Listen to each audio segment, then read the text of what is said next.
Good morning eighth class. आज हम sound chapter को इसी से आगे स्टार्ट करेंगे जो हमने अभी पहले पढ़ा, speed of sound. Sound is produced by a dash object, vibrating object. In which medium does sound travel faster? Wood क्योंकि सॉलिड है, सॉलिड में सबसे ज्यादा साउंड फास्टर चलती है। Terms related to sound waves. Sound travels in the form of waves. You will study in details the sound in the form of waves in higher classes. Waves are characterized by three basic quantities, that is frequency, amplitude and time period. Sound जो है वो waves के form में travel करती है और इनके बारे में आप डिटेल में पढ़ोगे अपनी बड़ी क्लासेस में। Waves are characterized. Waves को हम कैसे मानते हैं? Waves का मतलब है उसकी बेसिक क्वांटिटीज हैं frequency, amplitude and time period.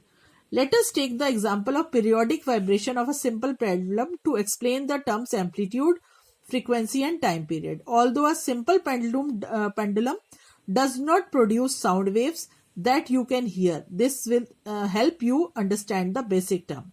उसमें कोई साउंड नहीं होती है लेकिन फिर भी आप इसको समझने के लिए आपको इसमें आसान रहेगा। Simple pendulum consists of a small metal ball called bob suspended by a long thread from a rigid support such that the bob is free to swing back and forth. Simple pendulum क्या है?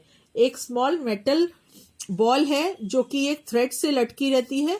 ये यहाँ पर जो point of suspension है यहाँ पर tightly बंधी होती है और जब ये move करती है इसका जो oscillation है इसका A से B, B से C और C से वापस A, तो ये एक ऑक्सीलेशन कहलाता है इसका। ये है सिंपल पेंडुलम का work. The motion of a bob of a pendulum from one extreme position to the other extreme position and back is called one oscillation of the pendulum. जैसा मैंने आपको अभी फिगर में समझाया कि A से B और B से वापस C और C से वापस A, तो ये कहलाता है one oscillation.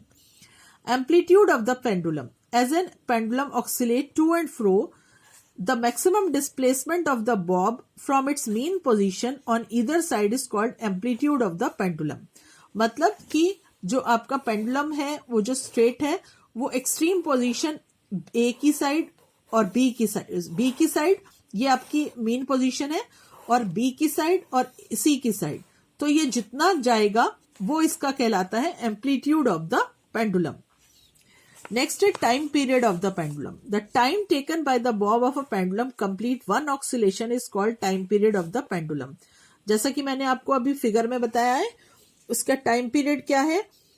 ए से बी तक जाना और बी से वापस सी तक जाना और फिर वापस ए तक आना, ये कहलाता है इसका टाइम पीरियड. इसको एक वन ऑक्सीलेशन भी कहते हैं और इसका एक टाइम पीरियड भी कहा जाता है.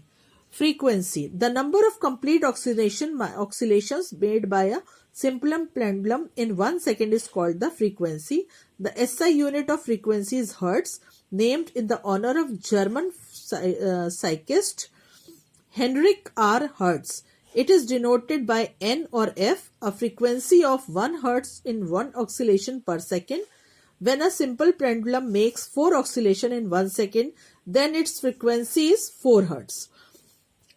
फ्रीक्वेंसी क्या है? जैसे मैंने अभी आपको बताया, एक ऑक्सीलेशन का मतलब कि उसके ए पॉइंट से बी तक, बी से वापस सी तक और सी से वापस ए तक, ये ऑक्सीलेशन है और यही इसकी फ्रीक्वेंसी है. और फ्रीक्वेंसी एक सेकंड में जितनी फ्रीक्वेंसी होगी, ये जितनी ऑक्सीलेशंस करेगा वो इसकी फ्रीक्वेंसी कहलाती है.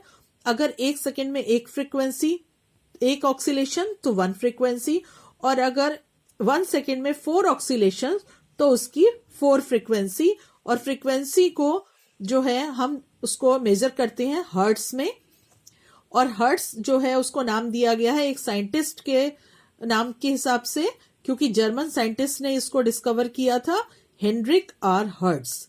और इस फ्रीक्वेंसी को या तो हम एन से डिनोट करते हैं या एफ से. जैसे हम सेकेंड को एस से डिनोट करते हैं, ऐसे ही हम फ्रीक्वेंसी को एन से या एफ से डिनोट करते हैं.